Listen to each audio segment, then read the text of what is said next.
Mabuting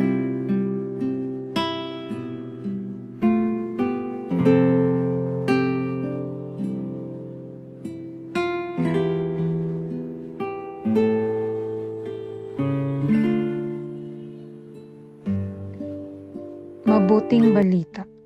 Ang mabuting balita ng Panginoon ayon kay San Marcos. Noong panahong iyon, umalis si Jesus at ang kanyang mga alagad at nagpunta sa tabi ng lawa. Sinundan siya ng maraming taong buhat sa Galilea.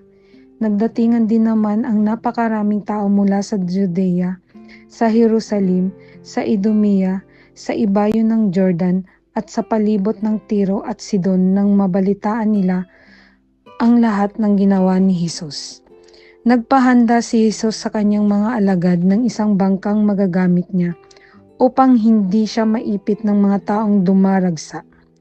Marami na siyang pinagaling, kaya't pinagdumugan siya ng lahat ng may sakit upang mahipo man lamang nila.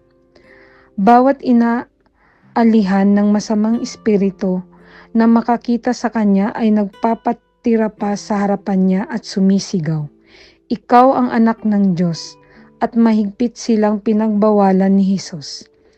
Ayaw niya ipasabi kung sino siya. Ang mabuting balita ng Panginoon.